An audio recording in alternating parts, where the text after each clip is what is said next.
Recently, I made a video comparing gentle acceleration and braking with, let's say, less patient acceleration and braking, just to compare the economy. And I got a 24% improvement in economy when I was being gentle. Link to that video up there if you're interested. But many people commented that the reason why I got better economy was because I was slowing down gently. It had little to do with the fact I was accelerating gently, and if I was to accelerate more harshly, I would get similar economy. So I'm going to find out. To be fair, there is a sound argument here. If I was to accelerate gently, it takes me a lot longer to get up to my cruising speed than if I accelerate quickly. Therefore, I use a similar amount of fuel to get to that same speed. Also, petrol and diesel engines work more efficiently when they're being pushed harder. I'm using a 2014 Seat Leon. It has a 1.4 turbocharged direct injected petrol engine with a 6-speed manual gearbox. It's supposed to have 140 PS of power with 250 Newton meters of torque, but when tested, it actually has closer to 150 PS of power and 300 Newton meters of torque. It's my driving school car. I've owned it since new, and it's done over 190,000 miles. I'm going to test the car over 3 levels of acceleration: full throttle, half throttle and gentle throttle. I'm going to reach 50 miles per hour each time, and I'm going to do it over the exact same stretch of road, starting and finishing in the same places and reaching a top speed of 50 miles per hour. The only difference between the runs will be how quickly I accelerate. I'll do each run 3 times, work out the mean average and give you the results. To mark out the start position for each run, I'm going to place this red frisbee at the side of the road. Just a pound from a pound shop, but it should do the trick. Oh, and for the finish line, there's a road on the side down there that I'll use. I'm next to the frisbee now, and I'm going to do my first run, the full throttle run. I'm going to go as fast as I can in each gear until I reach 50 miles per hour. Then I'll go straight to top gear and enable the cruise control to keep me at a steady 50 miles per hour until the finish line. So clutch down first gear, handbrake off, so I'm ready.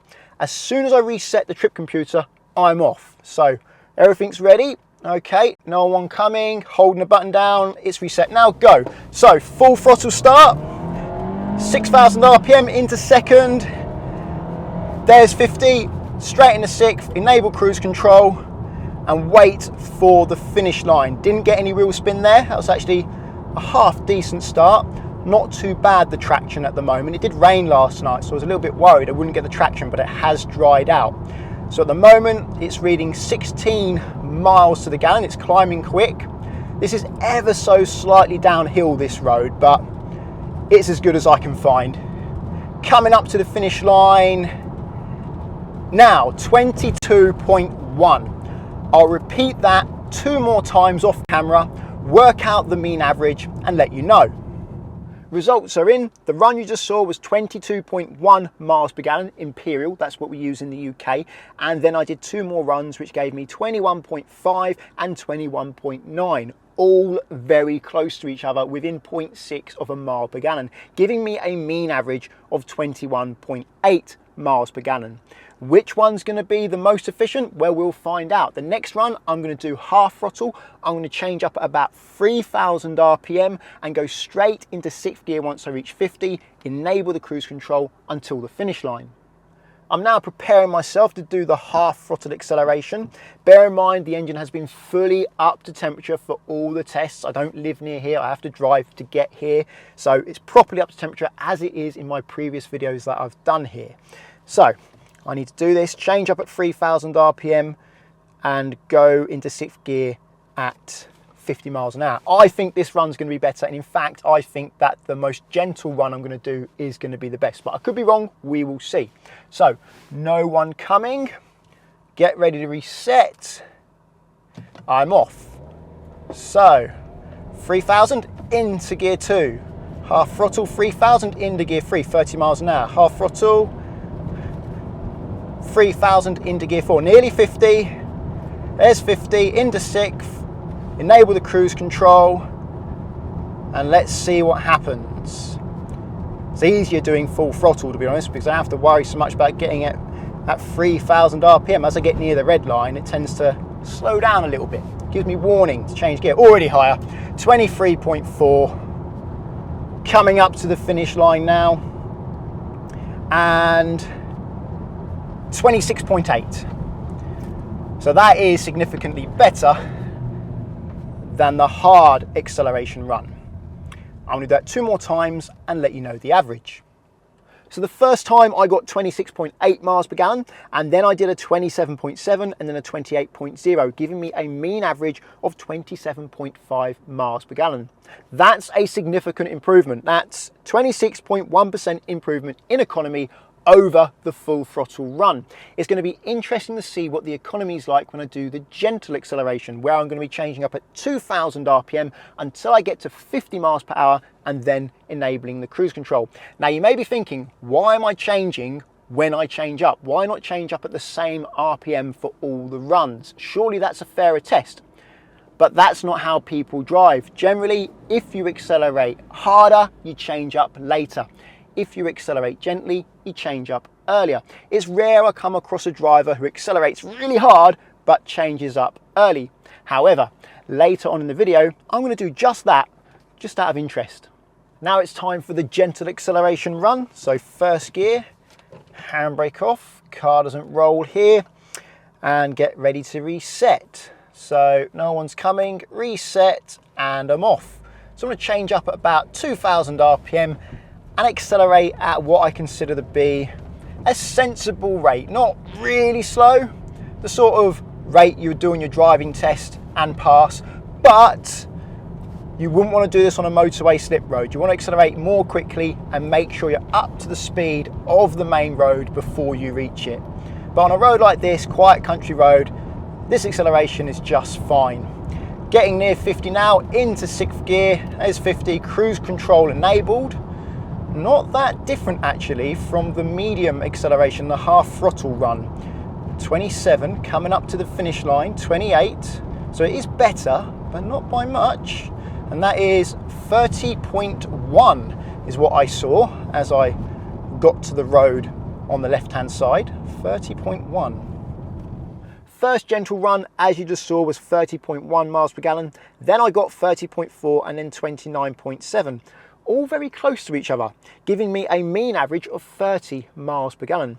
That's a 9% improvement in economy whilst accelerating in this car. So if I accelerate gently in this car, I get a 9% improvement in economy over accelerating at half throttle. That's quite significant, although it doesn't mean the whole journey is going to be 9% better. That's just the acceleration phase of the journey. You've got acceleration, constant speed, and slowing down. If you accelerate gently in this turbo petrol car, well, I get better economy. If I was to go at a lower top speed, I would get better economy. This car tends to get its best economy at between 30 and 40 miles per hour. And if I slow down gently over a long period of time, I also get better economy. And that's going to be the same in most petrol cars and diesel cars. It will be probably different in a hybrid or an electric car. However, I think the difference in those is going to be greater. I think if you accelerate quickly in an electric car, your difference in efficiency is going to be bigger than in a petrol or diesel car, more than 9%, because electric cars don't get the advantage of being more efficient when you drive them harder. They're always efficient. When you ask them to do more work, they just use more energy. So actually, driving an electric car slowly around town is where you're going to get its longest range. Asking it to go on a motorway where it has to do more work, the range drops.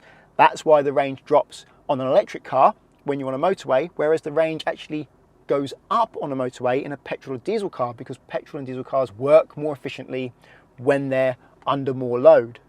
I am not digging at electric cars here. In fact, I'm doing the opposite. I'm saying they're incredibly efficient, so when you ask them to do less work, they use less energy.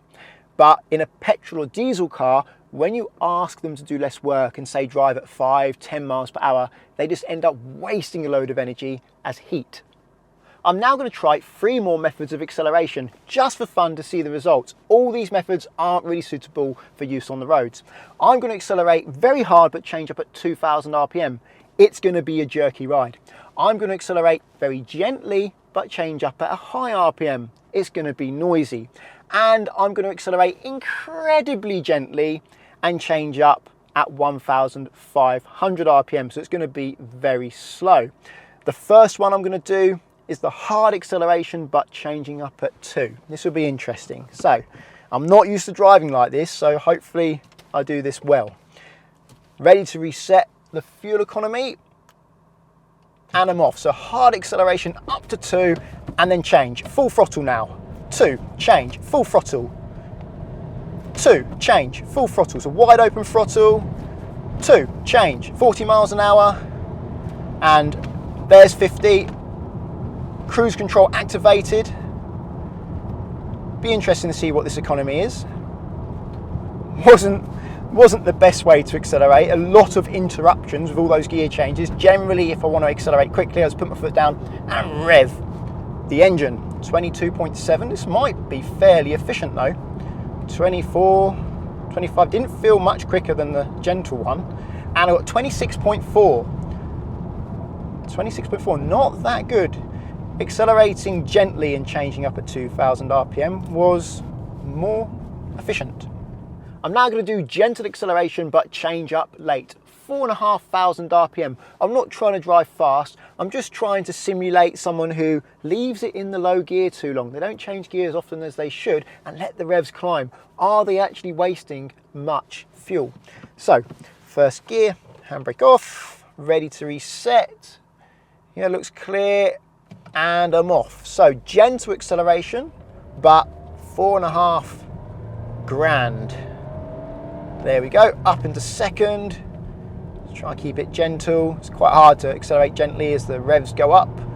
The car gets quite powerful. And 4.5 again, near 50 now.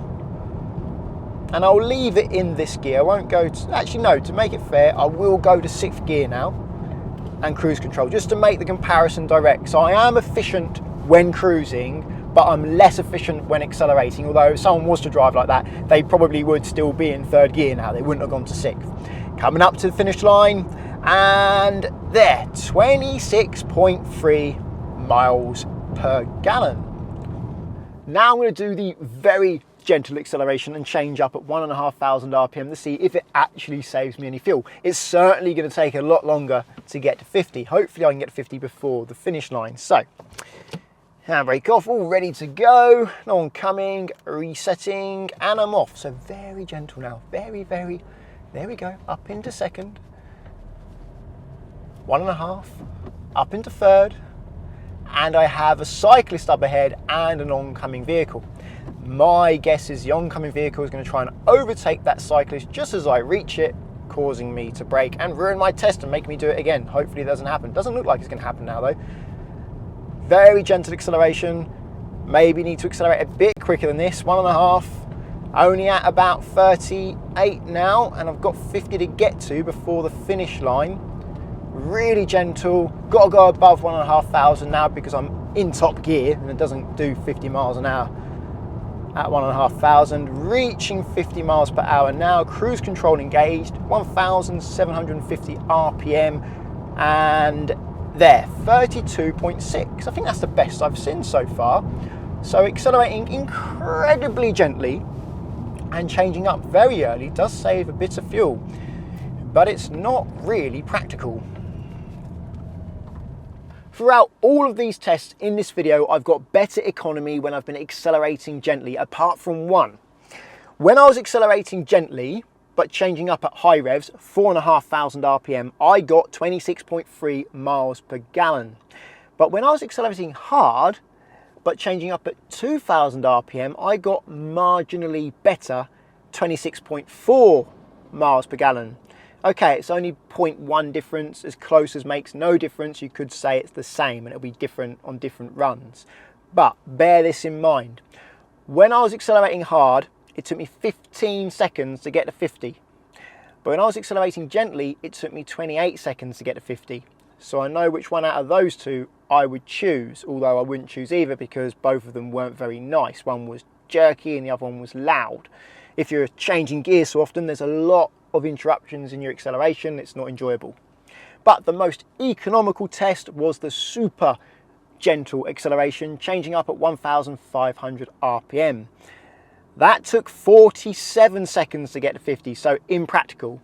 Not practical on the road, but I did get 32.6 miles per gallon. If you're interested in a video where I drove at 30 miles an hour over the same stretch of road in first gear, second gear, third gear, fourth gear, fifth gear, and sixth gear, that's all the gears in this car, to compare the fuel economy of each gear, and also talked about the possible harm you can do to your engine if you run it at very low RPMs, although that's not necessarily the case with modern engines, I'll leave a link to it in the top right hand corner of your screen. Well, I hope you found this video interesting. If you did, please give it a thumbs up and subscribe to get my future videos. If you're looking for car insurance, I recommend checking out links to Collingwood and Confused in the description. If you're learning to drive and want to insure yourself on somebody else's car, Collingwood are there for you, because you can do so without affecting the owner's policy, taking away some stress from the owner. And via the link at the moment, there's up to 35% off and a £20 Amazon gift card. If you want to insure your own car, I recommend checking out the link to confused.com. You fill out one quote form, get loads of quotes back to compare who's cheapest, and you can change your car on that quote as many times as you like to compare how much it costs to insure different cars. Using the links doesn't cost you anything, but it does support the channel, so thank you very much. And until the next one, cheerio.